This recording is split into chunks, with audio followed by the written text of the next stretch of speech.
think we are live.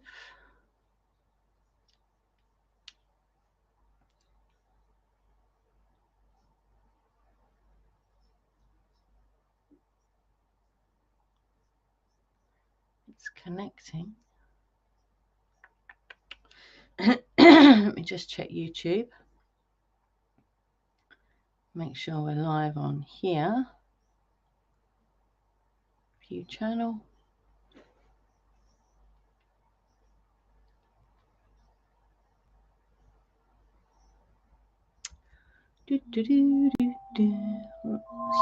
No, stop. Dismissal on. Okay, to Mount Doom and back again. So we are live. Okie dokie. So before I start on Holistic Radio, some of you might know, some of you don't know what's been going on these past few months, actually, since August. So I'm not going to go into detail about it, but let's just say that Ian's health deteriorated quite rapidly, and we ended up in the belly of the beast.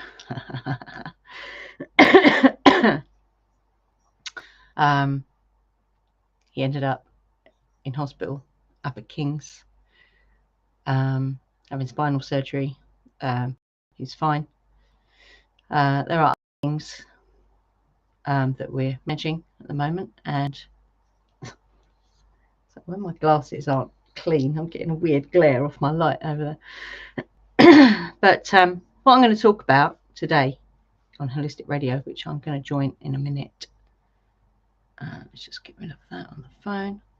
Get rid of that because my phone doesn't like multiple things open. I'm going to be nipping over to Holistic Radio in a minute, so this is all live streamed together.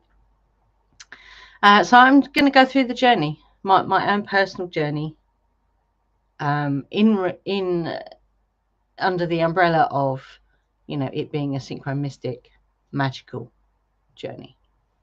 So I'm going to go over to Holistic Radio now.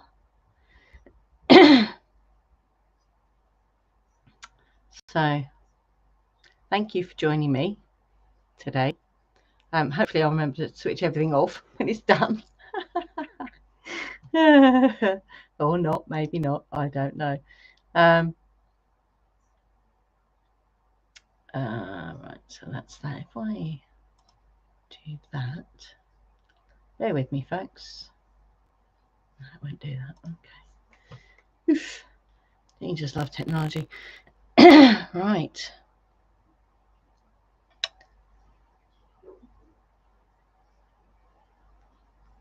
Hey up, Angie.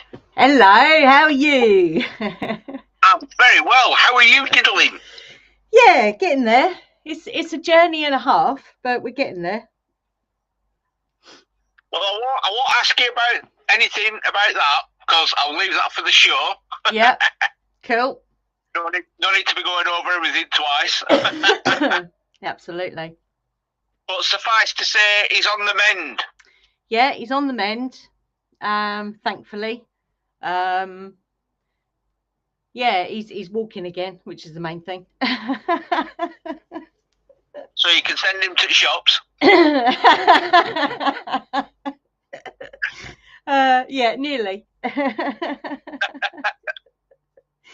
How have you been? I'm just the same. Nothing much changes for me. And I like it like that. If you can imagine a still ocean with not a ripple on there, with a little raft, with a fat bearded man with a dog and a cat, that's me.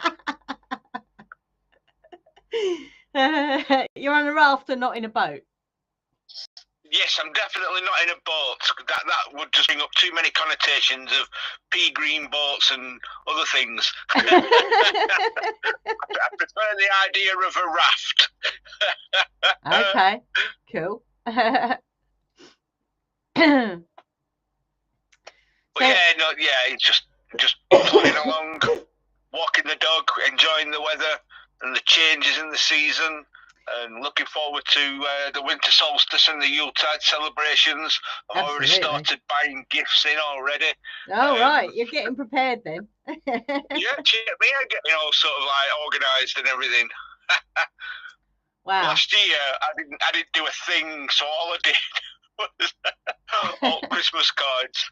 I just bunged 20 quid in each one. That's funny. So it's everyone loves 20 quid in a card. Yeah, this is true. Yeah. So I did. But you're a bit more organised this year. Slightly more organised, yeah. Normally I try and have a theme for all the gifts, so they're all more or less the same sort of thing. So my theme this year is blankets. Oh, I like a nice blankie. Exactly. So earlier this year I bought some off Amazon, and I wasn't too sure how big they be. It gave sizes and that, but I don't even pay. I just buy it and see if it's the right size. If it is, fantastic. If not, I'll either buy the next one up or the next one down. Well, there were only 3 sizes, so I bought the super king size one, which is absolutely massive. It's like a floor. It's like a room rug. It fills the room up when I opened out. Oh wow! So it's absolutely huge. So I bought. I thought, all right, I'll get the small one then. If that one's that big, I'll go for the small one. Yeah. So I got the small one, and that was too small. That was just literally. It was a hanky. It might just cover a single bed if you're lucky. Wow. So I thought, right, I'll get the middle one then. So I feel like flipping, what's she called? Goldilocks. Yeah, tested porridge. Anyway, I got the middle one, and it's a perfect size. It's lovely. So what I'm doing is my niece, who normally holds the sort of Christmas party for the family at her house, because she's got a nice big room and a big table. Yeah. Her and her girlfriend, they do mountaineering and walking trips and river rafting and all this kind of stuff. Wow. So what I've decided to do is the theme this year is going to be the blankets. So they're going to get the massive Mahusive one, the absolutely super king size one. So what they can do, they can wrap themselves up in it together inside the tent or wherever they are in this huge blankety thing. Sounds good. And then my brother-in-law, he's a bit of a truck driver. He likes driving trucks around, so he's going to get a small one for in the truck. And my sister's going to get a medium one for when she's sat in chair, because she likes to put a blanket over her legs when she's sat in chair to help keep her warm. Yeah. So yeah, that's going to be my theme. And everybody else that's not family are getting jars of honey. Cool. Is that locally sourced? Does that what? Is that locally sourced honey? It is, yes. It's from my honey girl just down the road. So I've got 20 jars on order. So she's put them to one side for me. So I'm going to pick 10 up next week, I think, or maybe week after. And then another 10 later on. And then what I do is when I'm going around giving out my winter solstice Yuletide cards, because I don't do Christmas cards. Yes, I do winter solstice, and you can't really buy winter solstice or Yuletide cards in abundance. You know, like you can get Christmas cards in packs of like 30 for $2.99. Yeah. It's the other way around. If you want a Yuletide card, it's $4.99 for one. Do you make your own? No, I don't make my own. I just haven't got the time, the patience, or the eyesight for that. So I found some that are reasonably priced in packs of 4, and I ordered one to see what they were like, and they gave me an extra one as well as a thank you for ordering. So I got 5 instead. So I was like, oh well, that's pleasantly nice. But cool. Do you know, years ago, I do remember as a child, cards would have Yuletide, or they would have things like that on them. Yeah. It wasn't always. Yeah, you try and find them these days, unless they're specially made. Yeah. Or they charge an absolute fortune. Yeah. No, if you go on Amazon and put Yuletide in, you get nothing but Christmas cards. I don't want Christmas cards. I don't celebrate Christ. I don't celebrate his mass, his birthday or anything. I want to celebrate the nature's given dates period, which is the winter solstice and the Yuletide celebrations. Absolutely. But yeah, I get there fine. There is some very, very nice. If you've got like someone special and you don't mind spending a £5 on a card for them, then there are some amazingly gorgeous cards on Amazon. Oh wow!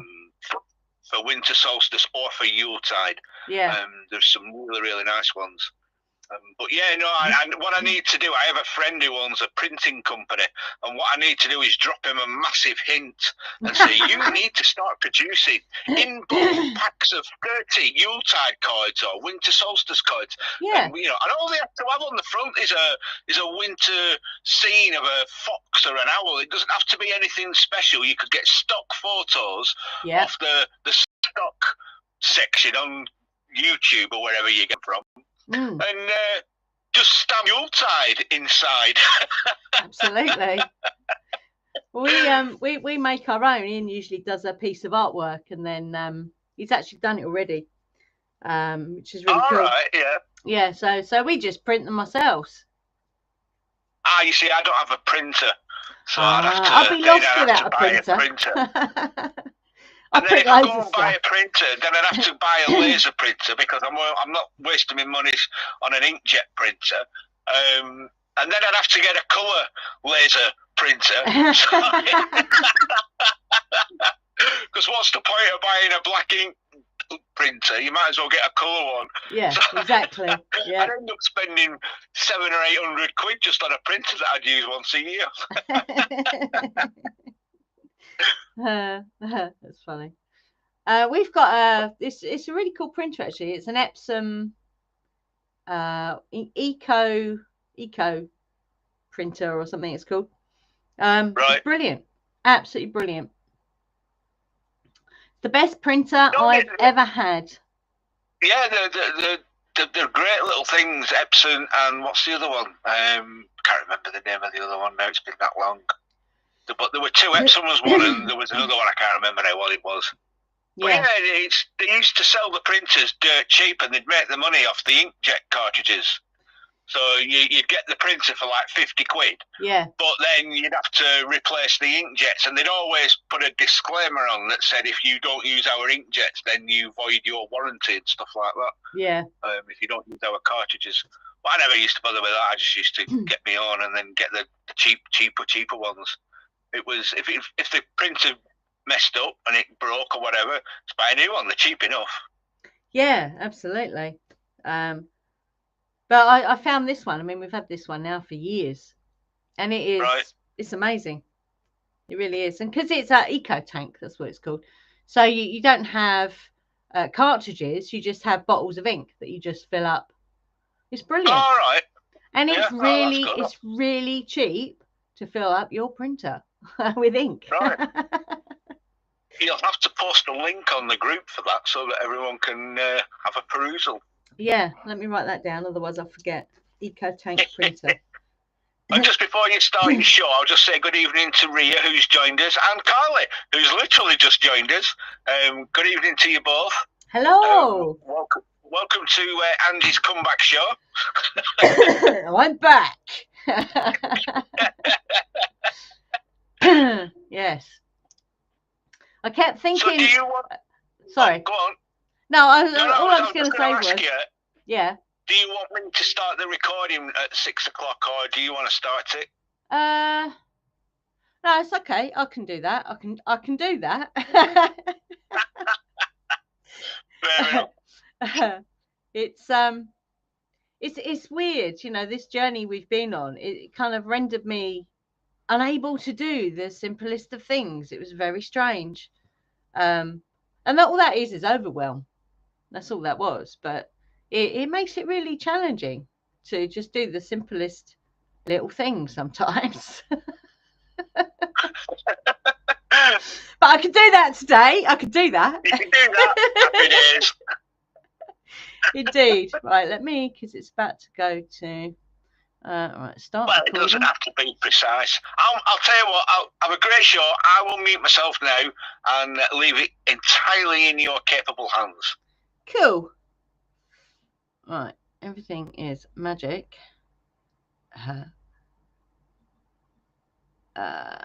Right, to Mount Doom and back. That's what I'm calling it.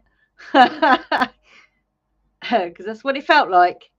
Felt like I was Frodo. And back again. Oops. There we go. To Mount Doom and back again. There we go.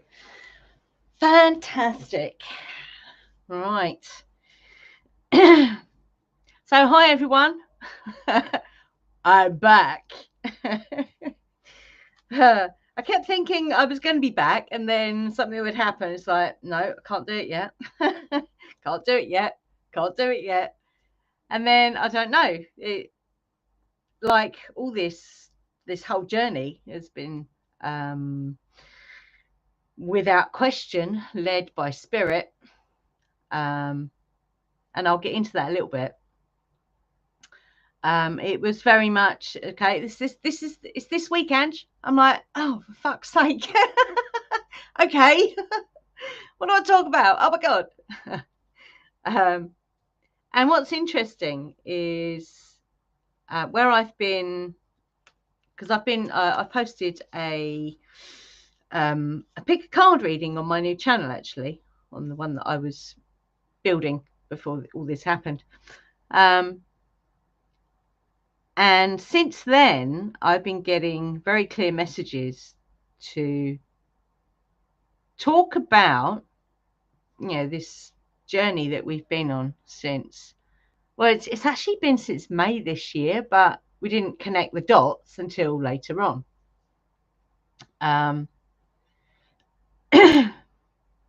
So the idea of the synchronistic path and being led by spirit. And it's been quite interesting. So I wasn't even sure, like 2 hours ago, I'm like, I don't know how to structure this. So I got a very clear message, because the thing with spirit, if you ask, they will give you a message. If you just sit there twiddling your thumbs, then I don't know, they might give you a message, but if you actually ask, then they will give you a message. So I got a very clear message to go and pull some cards. So I got this brand new, I got them 2 days ago, I think. So I love Lenormand cards. They're something else. They're not oracle and they're not tarot. They're something all of themselves. I think I've said that before. And these ones are Celtic Lenormand, so they correspond very much to being a pagan, which I love. So I was shuffling the cards, and they fly out, because that's how I like to do it. They fly out, and I go, right, okay, so they're the cards. They kept flying out. I'm like, okay, how many bloody cards are we gonna have here? And it ended up being 10 cards. And what was really, really amazing is not only did they give me a structure for tonight's show, but they also showed me the deities that have been walking with us through this journey. And I was quite blown away, actually. Quite blown away. So we've basically, myself and Ian and our daughter Emma, and to some degree her partner as well, but it was really, interestingly, 3 of us that went on this journey. But myself and Ian, because we walk that this synchronistic path, with our magical eyes wide open, it's so very relevant to us. And I don't know if you might get this as I'm talking about it, you might not, I don't know.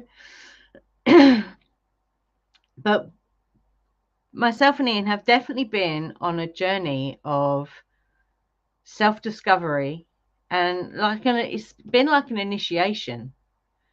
It's been like an extended version of the work we did with Sekhmet back in 2020, when we were literally in the belly of the beast, or in Sekhmet's belly, being alchemized and then rebuilt. So this has been like an extension of that. That's kind of how I'm seeing it. So it's very much from, I don't know what the date was. I know it was, I think it was the beginning of October. I know it was a Friday when it all really kicked off. So we were sat here and we'd kind of got to the end of the tether when it came to knowing how to deal with what was happening. So just very briefly, we were treating it like sciatica because that's how it was presenting.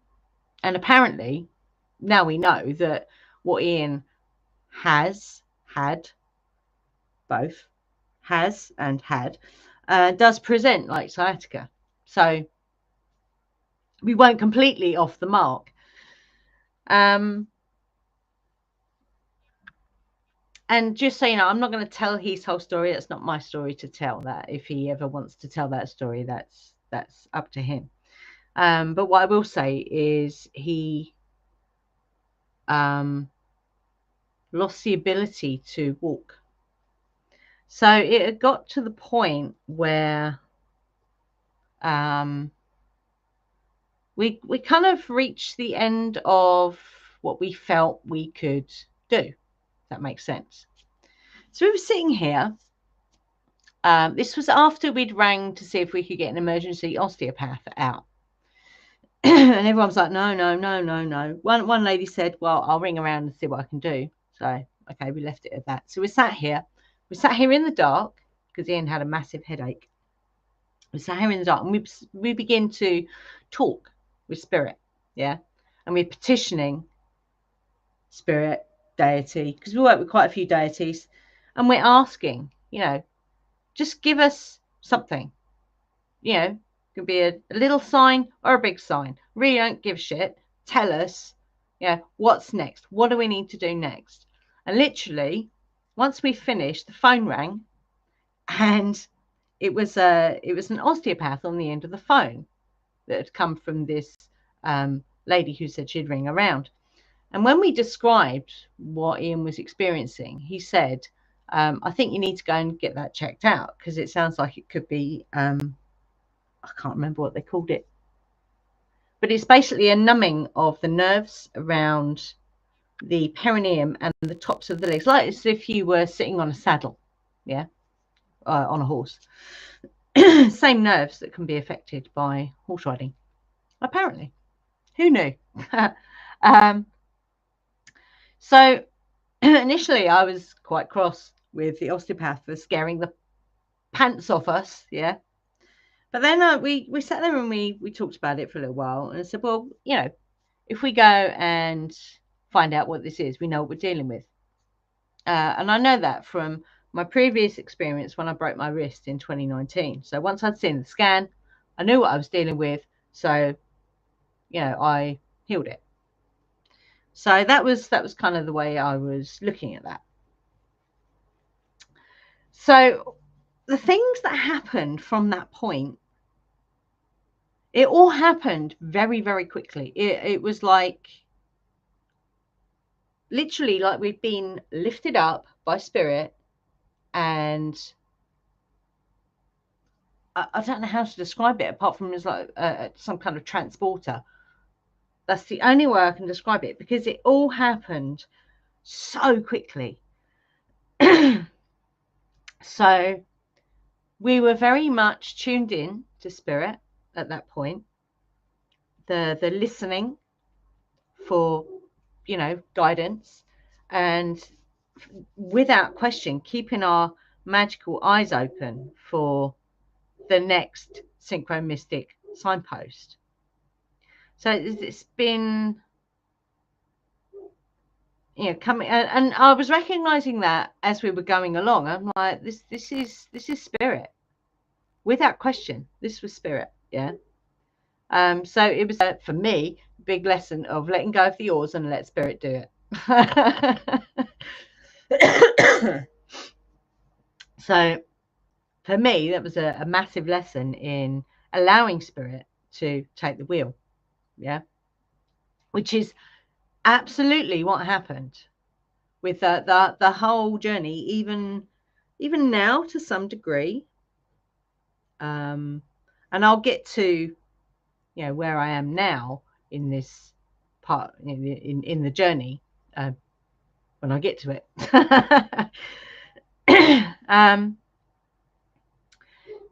So we definitely found when we were in that institution, because I still haven't changed my opinion on that.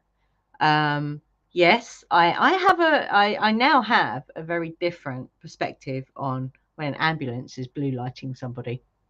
I definitely have an appreciation for that, because ambulance crews are phenomenal. Yeah, they are amazing. And I don't know, I just have a whole new appreciation for what that is now. And as far as, you know, emergency things like actual emergencies, fantastic. Yeah, brilliant. Everything else about the institution is highly questionable, and I was actually quite shocked at some of the things that we experienced when we were inside that institution. One of them was they now put, and I could not believe this, they now put barcodes on tags around your wrist. I can't think of anything less humane than a barcode around your wrist. I mean, I was how I didn't kick off, I don't know, but you know, I think that's, you know, when you are observing these types of things, whether it's bonkers things going out in the, you know, happening in the world, or you're in the middle of an experience that is channeling the Jesus out of you, it really does make you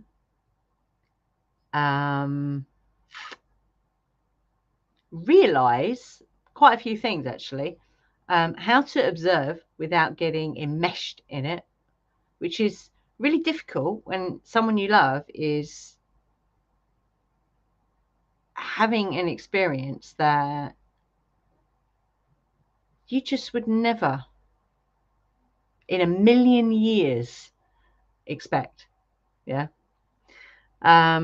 It also makes you realize, and you know, some of the things we experienced were some of these people who work in these institutions, they don't know what they're doing. They don't even read patient notes, so how can they know what they're doing? But what that does is it puts the power back in your hands.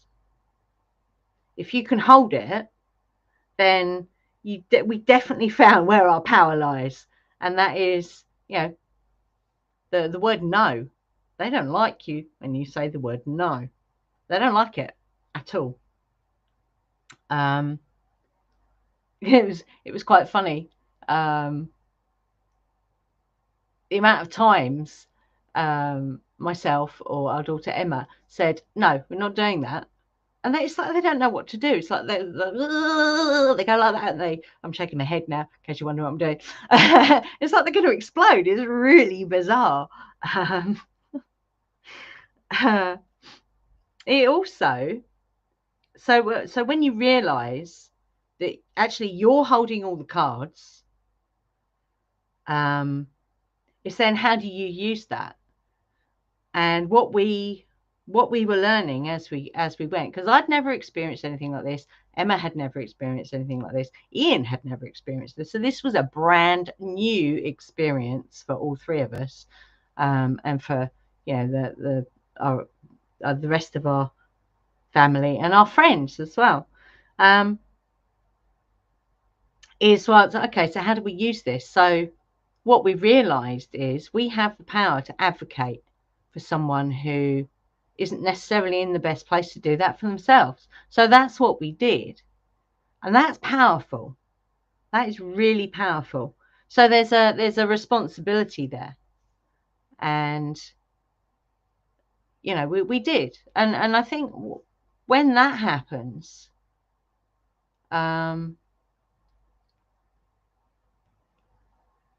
it makes you realize that you actually have all the cards. You have all the cards, but there is a balance there. So how you use that power, and you temper it with that responsibility for the person you are advocating for. Pardon me. So it's been a rough old journey. So Andy was talking earlier about being on a raft on water that is very calm. This was the total opposite. We're in a big old boat, big heavy old boat, and it was raining and the wind was going and the boat was listing all over the place. And I've been on a boat like that once, and it was very scary. To the point where they said, we're going to have to put the sails down and put the motor on because we might crash into those rocks over there. I'm like, oh my God. So this has been a massive, massive journey to Mount Doom in the belly of the beast and back again. So it's definitely been a transitional journey, and quite a long one. Although it went very quickly, it all happened very quickly. It felt like a very long journey, and I think when you're going through something that is so very alien, and it was very surreal. I mean, you couldn't get any further from how we live, myself and Ian live our life, than being in, King's College Hospital up in London. I mean, you couldn't get any further away from what we are and what we do. So it's almost like, so the way I'm seeing it, because we now have a new beginning. Yeah. So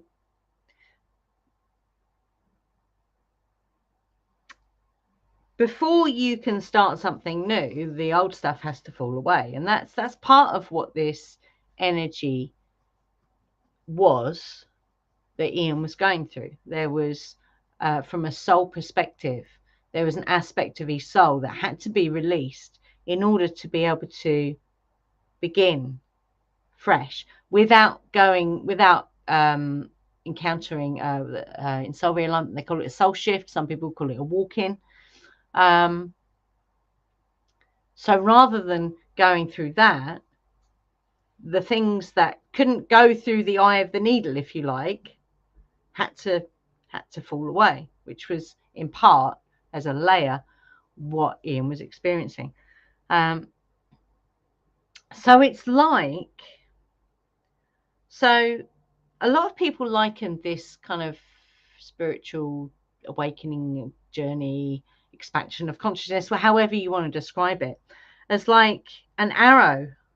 So you got a bow, an arrow in your bow. Yeah, I'll get it around the right way, Edge, and you're pulling back the bow. So it's like there's a pressure. It's a bit like how a diamond's formed, if you like. There's a pressure as you're pulling back that bow, and then there comes a point where you release the bow and the arrow moves. Yeah. So I kind of see it like that. So it was very extreme, don't get me wrong, but that has now, whatever that was, for the most part, has been released. And what I realised when I pulled these cards this evening is part of that journey was guided by Mananon, who I had been connecting with in meditation, sitting under my copper pyramid, because I'd been told to connect with him. So that was what I was doing. So in that first bit of that journey, he was guiding us, as was Bridget, actually, or Brid as we call her, who is the she's a healing goddess. So really interesting that those two came through when it came to the first bit of the journey. That Lou was also in there as well. He is like an all-father god, and he is a healer as well. But he's a master of all trades, a master of all things, but he is a healer, and he is the sun. Someone beeping outside, nothing to do with me. So yeah, it was a very, very choppy waters, so to speak, and extremely challenging being in that type of environment.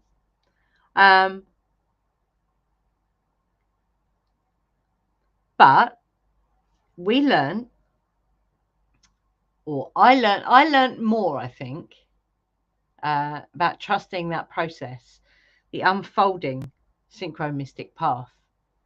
Now, I thought I had it before, and I sort of did, but I think when you're being challenged by something like this, it challenges the foundation of everything that you build upon. Everything that you know to be true gets thrown up in the air. And it's like, whoa. Because, yeah, there were times when I was definitely railing at the universe. But I'll get onto that in a bit. So one of the things that definitely came up, so where King's Hospital is literally a stone's throw from where Ian was born and raised. So what I realised quite quickly is that he'd gone home, literally he'd gone home to heal, which I found quite astounding, because it could have been any hospital. Could have been, it was a very specific thing that they are good at, that they did. So so all that past stuff connected to his childhood was healed in that place. And I just find that, even now, I find that phenomenal. So yeah, all that, and that's all the stuff that, as we're walking this journey, literally going through the eye of a needle or through the holes in a sieve, you could see it like being shaken in a sieve, and all that stuff that won't fit through the holes has to be left behind. There's no choice. Yeah. So the other stuff that we learned through this was staying playful and not getting bogged down in the very heavy seriousness of the institution that are, for the most part, very serious, very serious, very serious. And it's like, to the point where Ian was joking with the surgeon, and I don't know. He had his sense of humour through a lot of that journey. It went over most people's heads, but you know, it was there. So you know that. I suppose to me that is a very because Ian is connected with the Hathors, and their thing is, you want to play, let's play. So yeah, he was completely embodying that sensibility, if you like. And I think the other thing that has definitely come out of this is staying completely open to opportunities that then present themselves, and trusting. Because when we came out, there was a whole. It's like we were being bombarded by things, and it's like it's just too much. So it's how it then all worked out meant that there was space in between appointments. There was space in between even people coming to visit. There was so we were given that space. Does that make sense? So spirit was still shaping the experience. It was like, it's nothing to do with me. It's like people someone would say, for example, oh, I booked the appointment on a day when I'm off and I forgot. So the next appointment wasn't for like, you know, a week and a bit, which gave us space. You know, things like that would happen, which had absolutely nothing to do with me. Apart from putting out an intention. Intention is 99% of universal law. Never forget that. And other opportunities that have already come in that, again, I could have never, ever in a million years gone, okay, so that's going to happen 2 weeks after we get home. You know, it's nothing to do with me. So going back to the cards that came out. So yes, there was very much so this journey has also been about not getting swallowed, not allowing ourselves to get swallowed up by the institution. So boxing a bit clever, definitely, and using all the skills, all the tools that we'd built over many years, and using magic. Maybe not in a conventional way, but for example, you know, we would take, because hospital food is just terrible, and if you're vegan, then you're screwed basically. So my magic was to bring in, you know, food for Ian. Also, because they use, you know, the little jugs of water. That's just basic tap water. It's disgusting. So I would bring in shungite water, and I would put colloidal silver in it. So that my magic took a slightly different turn, but I was using magic nonetheless. And you know, staying open to guidance from spirit and deity, although I didn't know at the time that they were guiding as well. This has only come out, this has only been highlighted today, that they were there as well. And any messages, I was getting messages all the time, because I wasn't at home during this time. I was staying with our daughter for must have been about a week and a half, something like that, maybe 2 weeks, can't remember. And unbeknownst to me, there was one day, it was on the full moon in October, can't remember when that was. So I knew it was a full moon the next day, and that morning I was in a sort of semi-meditative state. I got a very clear message: you need to go home today. I'm like, oh, okay. So logistically, that was a little bit of a, but it's like, okay, so I'll do that today then. We get up to the hospital and we find out that Ian's been moved back to Dartford I'm like, well, that's obviously why I'm going home today, because I've got to get, because the place was just left as we left it. And I had to get a bed, and I had to get something, because Ian can't get up on and off the floor at the moment. So I had to have everything slightly raised up. So, I had lots of stuff that I needed to do. So I needed to go home. So very much staying open to that advice when it comes, and when it's spirit. When it's spirit, and it's not just your mind going, nah, nah, nah, nah, nah, nah, nah. Yeah. So, but then acting on that, not second guessing it, just going, okay, that's what I'm doing today. Bang. And then things unfold as they're meant to. And absolutely knowing that when it unfolds, it's going to unfold in your favor because you've aligned. Does that make sense? I hope that makes sense. That's been my direct experience, which I thought I was having before, and I was, but this has ramped it up. Like, I'm now in 5th gear. So also the other thing that was so important about this journey for us, in this institution, was seeing the manipulations, the programming, the mind control that is everywhere. It's on posters. It's, some of the staff, not all of them, but some of the staff are so programmed, and they try and pass it on, if you like. And it's recognizing that and saying no, even if it's just no in your own mind.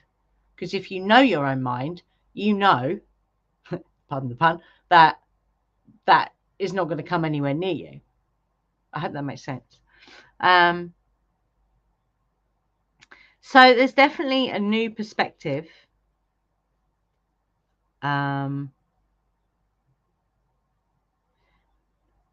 There is, it's like, when you hear people say, I'm going to get inside the machine and see what's going on. Well, that's what it felt like we were doing. We were observing things in these institutions that were quite eye-opening, actually. From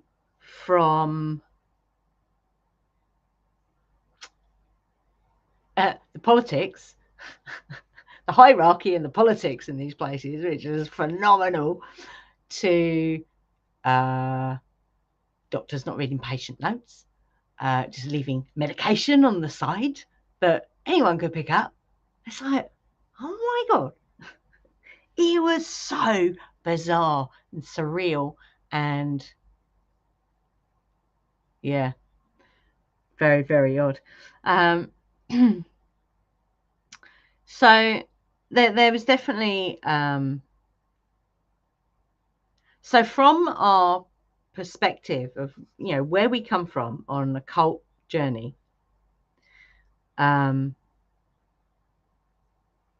so I suppose what we've added to, if you like, our ability to unravel things, see things as they really are, through what we experienced, that wisdom that comes with knowing thyself, definitely gone up a few notches. And definitely understanding what this synchronistic path, how it works. It's like dominoes. So, one or doorways clicking open. You got, or like a safe. You got like 5 keys, and you have to turn them in a certain way. And when you do, everything goes click, click, click, click, and the door just opens. It's like, whoa. But it's not just one door that opens, it's multiple doors that then start to open. And part of the energy that was with us in that kind of understanding was Carly, who she's amazing. We've got an amazing statue of Carly that sits just inside our front door. Scares people off if they shouldn't be there. Ariane Rod, who is a weaver. She is a weaver of fate. So she was there, as was Hecate, who has been instrumental for me looking at the stuff in the dark. And this was very dark. Thoth, who is he's a science guy. Thoth is a science guy. So that explains why he was there. And also Odin. Odin was there, who I'd been connecting with at the same time as Manannon when I was doing readings. So he was definitely there through that part of that journey. Definitely lessons in saying no to institutions, which you'd think, oh, I can't do that, but you can actually. I mean, resilience, massive. I've never been through an experience like this before. But I suppose what I realized through that experience was there's something inside of me that I didn't know was there, which is, and funny enough, this card kept coming up in readings before this all kicked off, the Strength card in the tarot. That kept coming up, as did the Hermit actually, which was kind of what happened. We were put in a bubble. Oh my God, you can't make this stuff up. This is why I love this work. Yeah. So what else? It definitely brought up stuff around health, well-being. So this is kind of coming through the other side. Growth, the environment that you are in. So our immediate home is very well shielded, if you like. I think there's definitely lessons in expanding that. But I think like patience. Oh, patience. My patience was tested so much. I always thought I was a very patient person, but this, oh my God, it's like kept poking me. And it's like, will you stop that or I'm going to get the amount of times I said to Spirit, you need to stop doing that because I'm going to get really angry in a minute. That's not to say that I haven't got angry. Probably one handful of times when I've been like, but better out than in. That's what I'd say. And it was always directed at Spirit. It was never directed at anybody. But what is definitely brought up is very like long-lasting, unshakable, even in the midst of, you know, blubbing and snot and physical pain, but emotional pain, spiritual pain, pain, even though there's no such thing as pain, but that's how it feels. It feels like you're being, feels like the Nine of Swords. There you go. There's a tarot card for you. It feels like the Nine of Swords. And that card actually kept coming up just before this as well, which is really interesting. So even in the midst of all that, there was an underlying energy of, now, when you first feel this, it feels like a flat line. And my initial thing was like, what's wrong with me? I should be feeling something. And don't get me wrong, emotions were coming up and I was letting go of it all. But under that, there was something else. And what I'm kind of, although it feels like a flat line, it's not a flat line. Flip it, yeah. Don't forget to flip it. Because the alternative to seeing it as a flat line, oh my God, there's something wrong with me, is actually, no, this is what it feels like to be peaceful, but unshakable in that, no matter what. And that's part of where I've landed on the other side of this. I can't speak for Ian, but I know he has got that a little bit. He's got that. But obviously I can't speak for him completely. And part of that journey was governed by the Oak King, Canonos, or Hearn, whoever you like to connect with. Check the time quickly. Only got a little bit, and I'll stop waffling. So, it all told, it was an extremely difficult and challenging experience. And it was extreme, definitely. But what I would say is all the hidden aspects of what Ian was experiencing have been illuminated. And that's partly because when this actually began, when this first started to manifest, it's when we had that massive G5 solar storm, April, May time. That's when this first started coming. So it was already starting to clear it. But obviously you get physical symptoms. Well, you can get physical symptoms. Ian definitely did, because he had a lot of stuff to let go of. Yeah. So yeah, all these aspects had been illuminated by all the work that we were doing to let go of stuff. And me being me, I don't like to do things in little bits. So all the intentions that we'd been setting were, let's fast track this now. So it kind of did get fast tracked.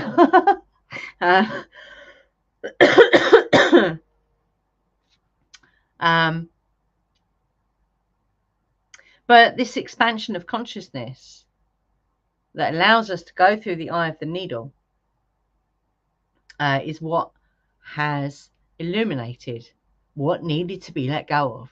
Yeah. And it's the reason why, but it's also how we allowed Spirit to guide us through that journey. Because although, bits of it was scary, and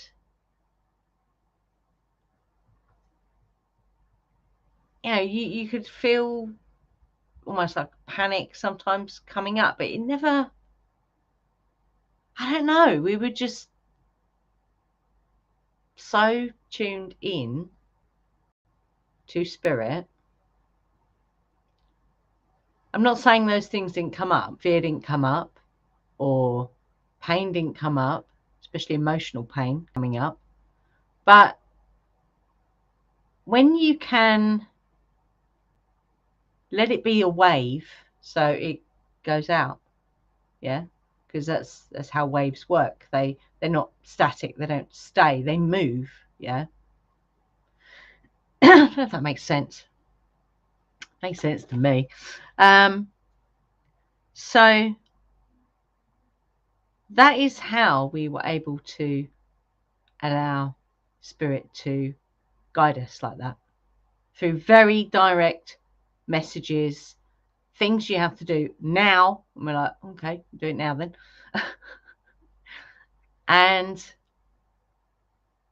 knowing that because we were aligning with love consciousness, Spirit, the void, whatever you want to call it, that we were going to come out the other end. I don't know if any of you ever watched Vikings. The very last episode tells that story. If you've never seen it, just go and watch the last episode. It tells you that whole story in that episode. It's amazing. So yeah, the insight gathered, not randomly, just before Samhain, when we entered the underworld. By Samhain, Ian was home. So it's almost like we did the underworld journey before we did the underworld journey. It's like that needed to happen before we could do that. It's really, timing is everything. So yeah, the insights definitely. When I say life-changing, it has changed who we are, but it hasn't changed who we are. I think we've become more aligned to who we truly are. Definitely. But that unshakability, I mean, even today, we both had a bit of a wobble, but once we'd let that go, we'd come back to that middle path, centered, unshakable. And then a solution comes in to something, and we're like, that's how we do it.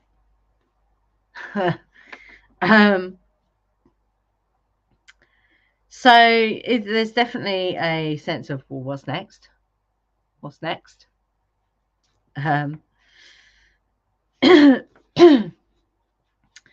So just to kind of wrap up, I know I've talked about this in magical terms, but this was a roller coaster. Definitely a roller coaster. And sometimes I forget to put my seatbelt on. No good idea. And there were, and still are, although they're further between, there's more time between those times of raging the universe.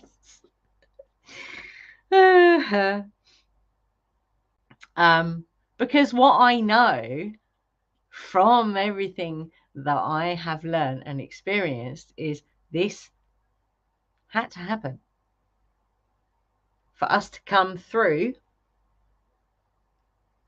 to the other side.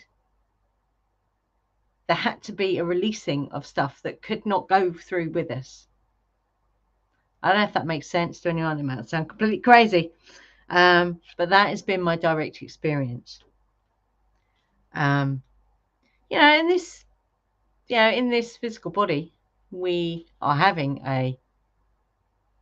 an experience of being a being. I'm going to say a being because the word human doesn't actually mean anything. But we get to experience what it's like to be in a physical body with all the stuff that's attached to that. But the really interesting thing, so even when I was ranting, was it yesterday or the day before? I can't remember. And I was going for it.